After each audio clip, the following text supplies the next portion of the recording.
A plane exploded in my alfalfa field, and Karen's first instinct? Not to help. Not to check if anyone was alive. She called 911 on me and ended up in federal trouble herself. It sounded like thunder, but the sky was perfectly clear. That's what caught my attention. I was tending to a broken fence post on the far edge of my ranch when the rumble got louder, fast. I looked up and saw it.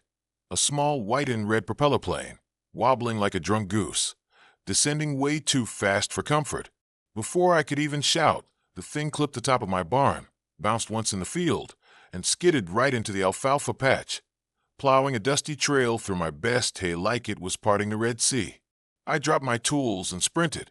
My ranch covers over 40 acres, but adrenaline makes you move like you're half your age.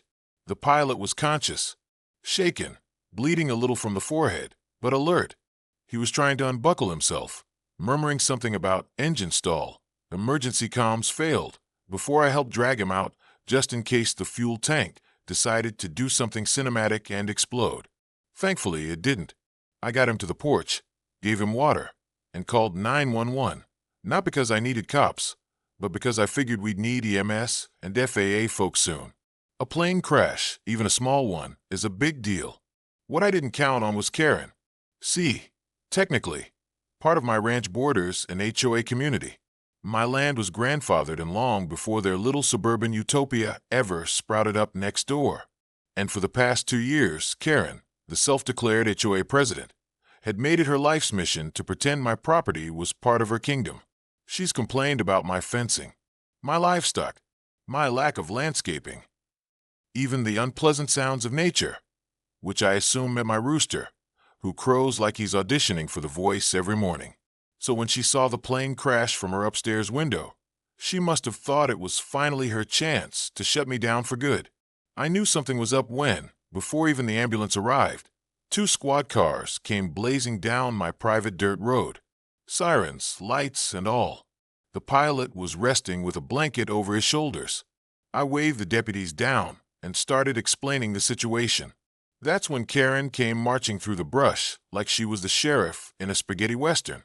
"There he is," she shrieked. "That man's been running illegal activities on this land for years, and now he's got planes landing here like it's a runway." I looked at the cops. They looked at each other. One of them blinked and said, "Ma, you saw the crash? This was an emergency landing." "Emergency, my foot," she snapped. "He's probably using this place to hide stolen aircraft." I swear the pilot, half conscious, started laughing into his water bottle. I tried to explain again, calmly this time, that I had no idea who the pilot was, that the crash was pure accident, and that I'd called for help the moment it happened. But Karen wasn't listening. She had her phone out, recording, already shouting about how this was going viral. That's when she made her fatal mistake. She stepped over the fence, my fence, onto federally protected crash territory. Karen stood with one foot on my property, one on scorched earth, phone still in hand and face twisted into pure outrage. "What is this?" she barked. "You running some kind of backwoods airfield?" The deputy beside me leaned in, eyes narrowing. "Ma'am, you just stepped into a crash site. That's now a federal investigation zone." Karen scoffed. "Please, this is private HOA land." "Know this," I said calmly, pointing at my muddy boot prints, "is my ranch, and that plane came down on my soil." Before she could spit out another word, the sound of another vehicle rumbled in. A black Suburban, no sirens, just a quiet authority. 2 men stepped out, suits, dark sunglasses, and clipboards. FAA investigators. They surveyed the scene with quiet urgency. One approached the pilot, another walked straight over to me. "You the property owner?" he asked. I nodded. "Yes, sir. I called this in." Karen immediately jumped in. "He's lying. I've been trying to report him for months. Look around. He's hiding things. Why else would a plane land here?" The agent gave her a long, hard look. "And who are you?" "I'm the HOA president." He raised a brow. "This isn't HOA business, ma'am. You're interfering with an active federal investigation." That shut her up. For like 6 seconds, she stomped back onto the crash field, muttering about how real justice would be done. The agent turned back to me. Did she walk through the debris already? Yep, I said. Didn't even hesitate. He looked toward his partner, then sighed. We're going to need to secure this entire area. Her actions just compromised the site. Karen's interference meant the FAA now had to treat the crash as tampered evidence. They pulled out cones, flagged the field, and began photographing every inch. Karen, standing arms crossed near my chicken coop, looked more annoyed by the inconvenience than anything else. One of the agents took her aside, trying to be polite. Ma'am, I need you to remain outside the perimeter from here forward. You can't talk to me like that, she snapped. I have jurisdiction here. Wrong answer. He didn't even flinch. Ma'am, unless you want to be detained for obstruction, I suggest you step back. It was the first time I'd seen her backpedal, physically and emotionally. She moved, barely, but kept muttering under her breath like she was the real victim here. Meanwhile, the FAA team started interviewing me and the pilot, who'd regained some strength. He confirmed what I suspected. A mechanical failure caused the emergency landing, and he'd intentionally aimed for my open pasture as a last-ditch effort to avoid crashing into homes or traffic. Good thing you had a flat field, one agent told me. Could have been a lot worse. Then they asked if I'd had any issues with neighbors. I didn't even have to answer. Karen started yelling again, this time at my goats, who were trying to sniff her purse. Keep your filthy animals away from me. The agents turned, stunned. She does this all the time, I muttered. Tried to fine me for having a rooster last month. One of them sighed and started writing in his notepad. I asked what would happen next.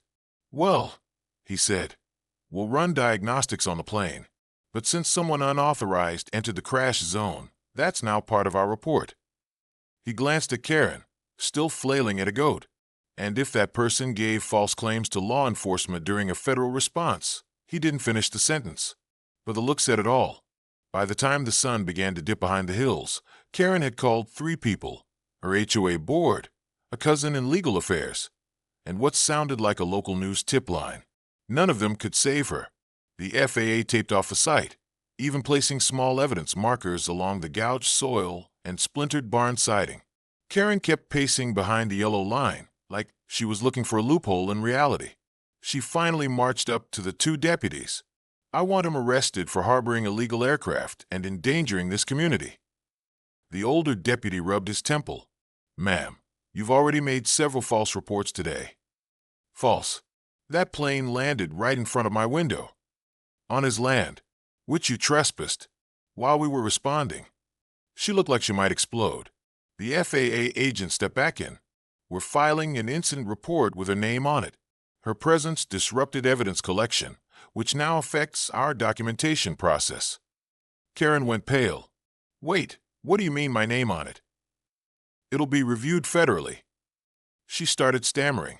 But I thought I was helping. You made claims of criminal activity without evidence, interfered with a protected site, and refused multiple warnings. The deputy chimed in, and we have body cam and civilian phone footage confirming that.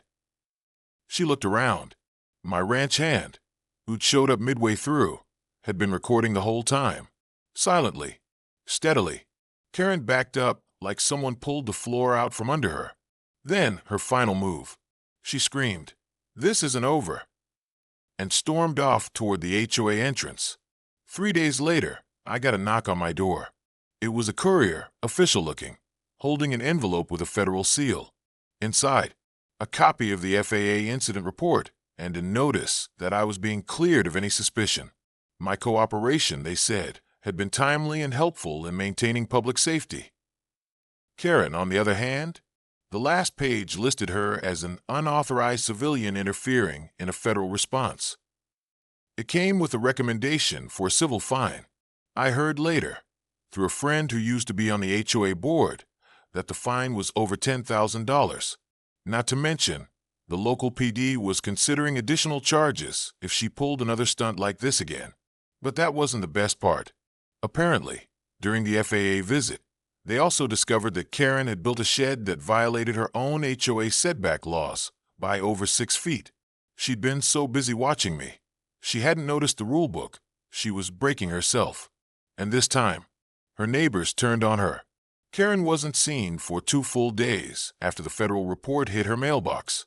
Rumor had it she tried to deny everything, until someone in the HOA leaked a copy of the FAA's findings to the community group chat. By morning, it was everywhere. Screenshots, snarky emojis, even a few Karen memes, with her face photoshopped onto airport runway signs. But the real fallout came at the next HOA emergency meeting. Held right at the community center, she used to rule like a queen. I didn't attend, but several neighbors filled me in afterward. Apparently, Karen arrived wearing a blazer, sunglasses, and a fake smile. She tried to open the meeting like everything was normal, until Marcia, an elderly woman with a poodle and zero patience, stood up and asked, "So, when were you going to tell us you got fined by the FAA for trespassing?" Karen froze, then stammered something about protecting the community and how the media was spinning things. But it was too late. Even her usual allies weren't buying it. They started asking how much money the HOA had spent on all the legal letters she'd sent to members, how many complaints she'd filed, many against her own neighbors, and why, in a time of emergency, she chose to escalate rather than help.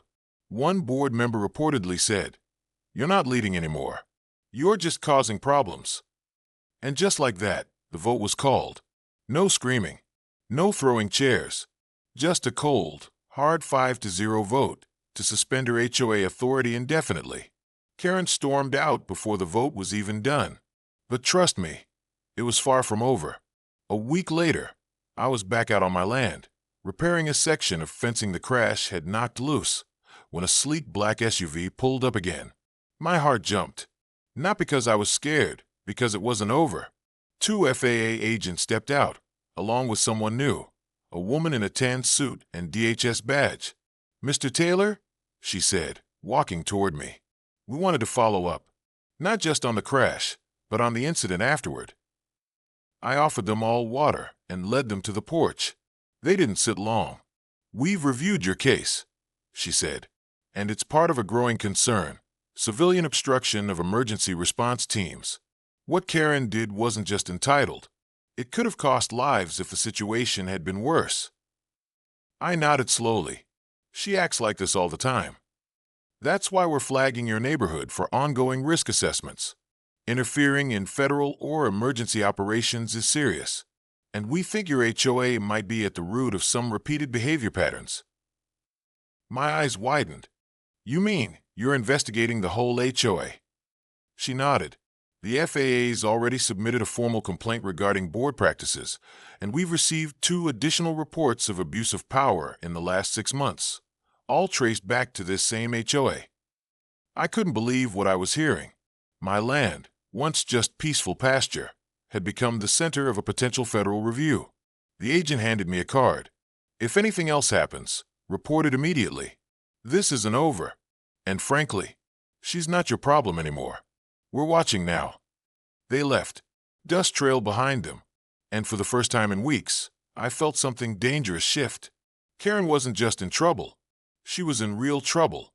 Just when the neighborhood thought things were finally quieting down, a file leaked. It started with an anonymous post on the HOA forum. Just a PDF titled, "Financial Discrepancies, Karen's Spending." I clicked it, curious, and my jaw dropped. It listed 10 instances where Karen had signed HOA checks for unapproved expenses, lawn inspections from her brother's company, surveillance cameras that never got installed, even reimbursement for security patrol on days where she was the only one seen walking around. People started asking questions, loudly, and that's when James, the HOA treasurer who had recently quit, chimed in. "I didn't want to say anything without proof," he posted, "but I confronted her about this a month ago. She told me to mind my business, or she'd have me removed." Comments exploded. Within hours, a special audit was called by the remaining board members, and word spread that a forensic accountant was being brought in. Karen, sensing the storm coming, tried to do damage control. She knocked on doors, left flyers, even sent out a statement claiming all purchases were for the community's safety. But it didn't matter. By now, everyone had seen through the mask, And all it took was one person, a rancher with a broken fence and a crashed plane, for the whole thing to start unraveling. About 10 days after the audit was announced, a beat-up Jeep rolled up my driveway. A woman stepped out, press badge swinging, DSLR camera slung over one shoulder. "Name's Dana," she said. "I'm with the Post-Tribune. Mind if I ask you a few questions?" She'd heard the story: FAA fines, HOA fallout, Karen's crash site interference, and wanted to feature it in a piece about abuse of power in modern HOAs. I agreed cautiously. She kept her questions fair, wanted to know about my property, the day of the crash, and how Karen reacted. She told the cops I had built an illegal landing strip. I told her, chuckling. Dana laughed. Classic Karen move. Then she asked something that stopped me cold. "Did you know your HOA president once sued another board member for libel and lost?" I shook my head. She showed me the court records. Sure enough, there it was. Karen had a history of legal aggression, all tied up in her sense of control. "People like her don't stop," Dana said, "until someone stops them." I looked across my field, where a patch of burned grass, still marked where the plane landed, and nodded. "Yeah," I said. "Well, maybe that someone's the federal government this time." The very next day, a shiny white car pulled up to my front gate. It was Karen, not with cops, not with a lawyer, alone. She stood there for a moment, nervously tapping something in her hand, an envelope. Against my better judgment, I walked down the driveway and opened the gate a crack. "I just came to talk," she said, "not cause trouble." I didn't say anything. She held out the envelope. This is an apology." I didn't take it. "Why now?" I asked. "Because the feds are circling." She looked down. "Because I made it worse. And I know it." I looked at her carefully. For the first time, I saw fear behind those eyes. Not just of fines or investigations, of losing everything. I didn't take the envelope. "Keep it," I said. "You'll need it more than I do." And with that, I shut the gate. She stood there for a minute, then walked away. The storm wasn't over, but for once, she finally felt small. The accountant hired by the HOA board, Mr. Leonard Halbier, was an ex-IRS investigator. Quiet guy. Thin glasses. No small talk. 3 days after digging into the books, he emailed every HOA member with a short message. "The financial report is complete. I recommend an emergency meeting immediately." That night, the rec center parking lot overflowed with cars. Even residents who never cared about HOA politics showed up, because everyone knew this wasn't just about Karen anymore. Halbier took the mic. In just 10 minutes, he laid out everything. $46,000 in security expenses over 2 years, all billed to Karen's nephew's company. Over $12,000 spent on noise monitoring equipment that didn't exist, and worst of all, $9,700 withdrawn directly under leadership stipends, with no board approval. Gasps filled the room. Neighbors shouted. Karen wasn't there, but her name was everywhere. And when Halbier concluded with the words, "I'm forwarding this report to local authorities," someone in the back clapped. This wasn't HOA drama anymore. This was criminal. 3 nights after the audit meeting, I was outside walking my dog when I heard a low buzzing sound overhead. Looking up, I spotted it, a drone.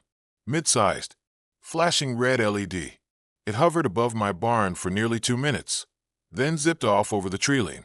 At first, I thought it might be the FAA doing another aerial sweep, but when I asked their field agent the next day, he shook his head. "Nope, not us." That meant someone else was watching my land. I set up a trail cam and a motion detector near the barn entrance. The next night, same drone, but this time it flew lower, close enough for me to spot a decal on its side. Silver Ridge Property Management, and I knew that name. It was Karen's cousin's company, which made it clear Karen wasn't finished.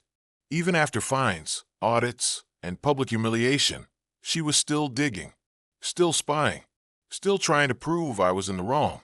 But what she didn't know, my camera got clear footage, and I knew exactly who to send it to. By now, the FAA agents and I were practically on first-name terms.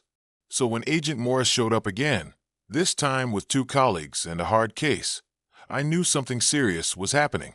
We reviewed the drone footage, he said, and we also cross-referenced property management licenses tied to your HOA.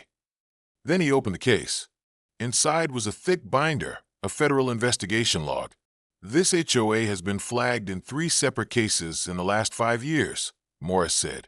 Unlicensed enforcement practices, unauthorized surveillance, and even 1 instance of coercion. My jaw dropped. You mean Karen's not just annoying, she's part of a pattern? Exactly, he replied. We believe she's been coordinating with others across different HOAs. A kind of rogue enforcement network, all under the guise of community rules. I stared at the binder. So what now? We're building a multi-agency case. We may need your help again, especially if she continues to make contact. I nodded slowly. Trust me, if Karen shows up again, I'll have cameras waiting. What started with whispers turned into full-blown revolt. Within days of the audit report, 4 neighbors filed official complaints to the county against Karen for harassment and abuse of authority. Then James, the former HOA treasurer, filed a civil lawsuit for defamation, claiming Karen had spread rumors about him being mentally unfit after he questioned her spending. The energy shifted. People began comparing HOA bylaws, calling lawyers, organizing block meetings without Karen. Even Mrs. Gutierrez, a sweet old lady who rarely left her garden, put up a sign in her window. HOA doesn't own us. It became a symbol. Other houses copied it. Dozens of No More Karen signs popped up by the week's end. I realized something important. This wasn't just about my ranch anymore. Karen's control was breaking down, and the entire neighborhood had found its voice. 2 nights later, just past 2 a.m., my phone buzzed. Motion alert. Barn camera. I opened the app and froze. A shadowy figure was creeping near the edge of my back pasture, close to the site where the plane had crashed weeks ago. I turned on the floodlights remotely. The figure bolted, but not before the camera got a shot of her face. It was Karen, alone, in the middle of the night, trespassing again. This time, it wasn't just petty surveillance. She was digging through the crash site. I called the FAA hotline immediately, sent the footage, and locked every gate on my property. Whatever she was looking for, it wasn't good. And now, she wasn't just in trouble with the HOA. She was heading straight into federal criminal charges. I thought I'd seen it all, but nothing prepared me for the sheriff's call. Morning. This about Karen, he asked. I didn't even need to say a word. He'd just gotten a report from the FAA. The drone, the trespassing, the middle-of-the-night crash site incident. Apparently, it was enough to trigger a local warrant. She messed up real bad this time, he said, and the feds are watching closely now. They think she might have tampered with the wreckage. That's a felony. I was stunned. Why would she do that? I asked. The sheriff paused. Well, we just found out Karen made an anonymous tip to the FAA the day after the crash, claiming the pilot was smuggling something illegal. Now we're wondering if she was trying to make the wreckage match her story.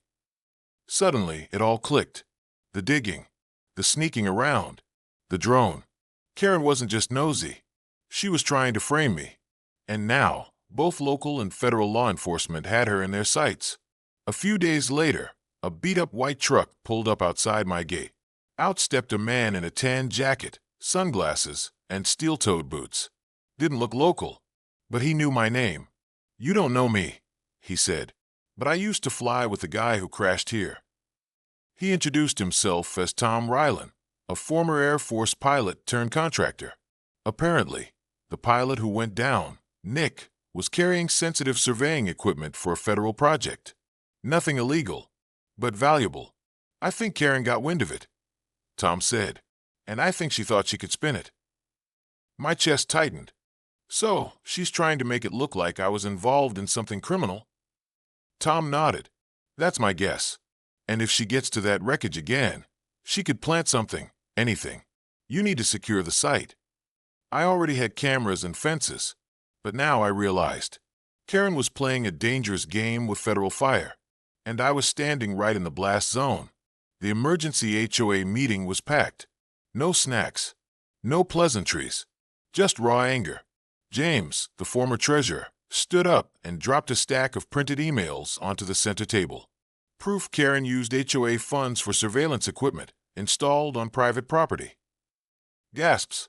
Then, Mrs. Gutierrez chimed in. She threatened to fine me last week for having solar panels. I have a letter signed by the county, not the HOA, saying I had every right. Karen wasn't there. She hadn't shown her face in days. But the board wasn't holding back. They passed a motion right then and there. Karen's presidency was revoked. Her access card was deactivated. Her name removed from all official documents. And for the first time in years, the HOA meeting ended in applause. But while she was out of power, she wasn't gone. And what she did next would shake the whole community. It was just past midnight when the alarms blared. The dry brush near the crash site had caught fire. I ran out with a flashlight, boots half on, calling 911 and racing toward the edge of my pasture. Smoke was thick. Sparks flicked through the trees like fireflies from hell. Luckily, the volunteer fire department arrived within 15 minutes. They contained it, but when they cleared the last patch, they found gas canisters, deliberate ignition, arson, and worse, a camera, half melted, still recording. I knew that footage might show who did it. The fire marshal promised to extract what he could. And the sheriff? He didn't hesitate. She's escalated, he said. And now it's federal arson charges, on top of everything else. Karen wasn't just trying to win. She was trying to erase everything. The footage from the fire-damaged camera wasn't perfect. But what the fire marshal recovered made everyone's blood run cold. At 11:47 p.m., a hooded figure dragged 2 canisters from the trunk of a silver SUV, matching Karen's car. They lit a match, watched the flames catch, and then turned toward the camera. For just a second, the face was visible. Karen. And she was smiling. It wasn't just trespassing, or lies, or fines. It was revenge, and the authorities had it all on tape. The FAA, the county sheriff, the fire marshal, they were done playing nice. And next week, Karen would be facing a courtroom instead of a neighborhood meeting. But even as justice closed in, I had this sinking feeling. Karen still had one card left to play. 3 black SUVs rolled up to my ranch gate the next morning. Not the sheriff, not state police, federal agents. The lead introduced herself, Special Agent Wells, Homeland Security. We're officially taking over the investigation, she said. Your property is now classified as part of a federal site until further notice. I tried to hide my shock, but she must have seen it. Relax, she added. You're not under investigation, but we have reason to believe this crash was targeted, and your HOA president may have interfered with evidence from a federal operation. Targeted? You're saying the crash wasn't random? I asked. Agent Wells didn't blink. We're not ruling anything out. And we're not ruling out Karen trying to profit off what she thought was inside that aircraft. Apparently, Karen wasn't just reckless. She was greedy. She thought the plane was carrying something she could sell or use to leverage influence. But what she didn't know was that plane was part of a confidential government mapping program, and tampering with it could mean espionage charges. Later that night, James, the ex-treasurer, showed up at my door. He held a folder stuffed with printed emails, photos, and receipts. She used HOA funds for this, he said, and she kept everything, every little note, every paranoid plan. We sat at my dining table and flipped through it together. There were emails to private investigators asking to look into suspicious activity on my ranch, screenshots of satellite maps, photos of my barn, even a printed image of the downed aircraft, circled in red marker. Then, on the last page, a price quote for salvage extraction. Karen was planning to dig up the wreckage and sell the parts. I stared at the page. Did she even know what was inside? I asked. James shook his head. Didn't care. She just saw dollar signs. But now, that file was in the hands of the feds, and Karen's obsession had turned into a federal crime scene. Word spread fast. Within days, my ranch wasn't just the talk of the town. It was on the local news.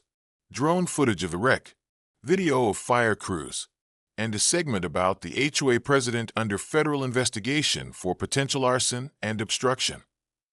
The community, once divided by Karen's petty rules, finally had a common enemy. People started showing up at town hall, demanding refunds for fines she issued. Neighbors once too scared to speak out now posted video testimonials online. My fence was never too tall. She fined me for leaving my car running to warm up in winter. She told me to cut down a tree my husband planted before he passed. Karen's reign of quiet terror was unraveling, and the people she once silenced, they were done being quiet. Just when things felt like they were finally turning around, I got a certified letter at my door. It was from Karen's lawyer. Inside, a formal notice. Our client, Karen Wilkins, maintains her right to civil litigation due to defamation, emotional distress, and unlawful surveillance. I actually laughed. She was threatening to sue me for filming her, for talking about her, for reporting her. But then I read the last line. Should this harassment continue, we will seek compensatory and punitive damages. It wasn't just a scare tactic. Karen was trying to flip the narrative, and if I wasn't careful, she might spin her way out of everything, even the federal charges. But I had footage, witnesses, and now, federal agents watching her every move. If Karen wanted to go to war in court, she'd be walking into her own trap. 2 nights later, my new security system pinged my phone at 2:16 a.m. motion detected by the crash site. I pulled up the live feed. A dark figure, crouched near the edge of the fence, holding something. I triggered the floodlights remotely. The figure bolted, but not before the camera got a full shot. Karen. Again. But this time, it wasn't a shovel or drone. She was holding a metal detector, trying to locate the remains of the plane, possibly what she thought was hidden inside. By sunrise, I'd already emailed the footage to Agent Wells. She responded immediately. We've seen enough. Expect a search warrant. And thank you for not letting this disappear. Karen had come back again, but this time there would be no escape. And as the investigation reached its peak, so did the consequences she never saw coming. 2 days after I sent the night vision footage, a convoy of black vehicles rolled through the HOA's private gate. Karen had just pulled into her driveway when they arrived, sirens off, but the seriousness clear. Federal agents stepped out, papers in hand. Search warrant, one said. Step aside. Karen tried to argue. Of course she did. Claimed they had no right. Said they were harassing her. Screamed about property rights. But it didn't matter. They opened her garage, rifled through drawers, cracked open safes. And when one agent pulled a sealed plastic bag from her filing cabinet, Agent Wells nodded. This is what we needed.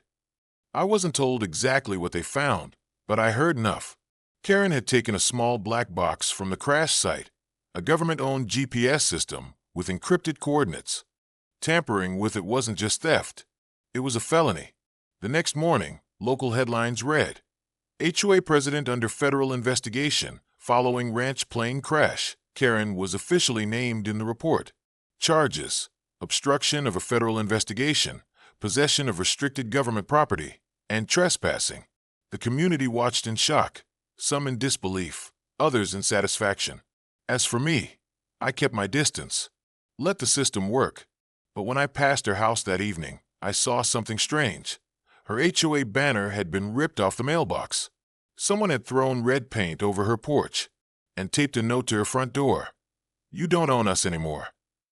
Turns out, when you spend years fining people for grass height and mailbox colors, they remember. The HOA held one last emergency meeting. This time, it wasn't at Karen's house or the clubhouse. It was at the community church hall, open to everyone. James stood at the front with a clipboard. We're voting to dissolve the current HOA leadership, he said, effective immediately. Karen wasn't present. She was probably still on the phone with her fourth lawyer. People raised their hands, one by one, until a sea of arms filled the air. Unanimous. The reign of Karen was over. No more bogus fines. No more fake authority. And best of all, they named me interim liaison between the ranch properties and the residential plots. Full circle. The man Karen called the cops on? Now he had more influence than she ever legally did.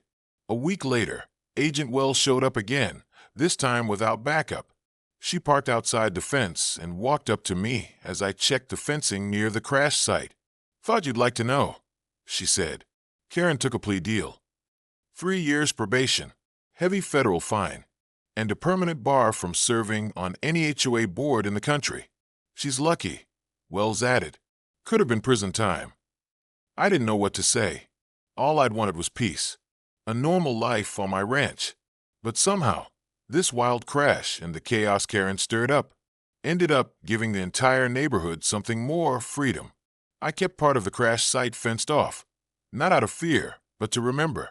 Every time I walk by it, I see where the aircraft hit the earth, where the fire was put out, where Karen stood and screamed about me trespassing on my own land. I see what greed can do, what paranoia can escalate into, and what happens when someone finally says, enough. The ranch is quiet again. The cattle roam free. And the neighbors? They wave when they pass now. And if anyone asks about the story, I just smile and say, let's just say a plane crash changed everything. If you made it this far and loved the story, give it a thumbs up, share it with your friends, and don't forget to subscribe to HOA Nightmares for more crazy, true-to-life drama. Because sometimes justice lands harder than a plane crash.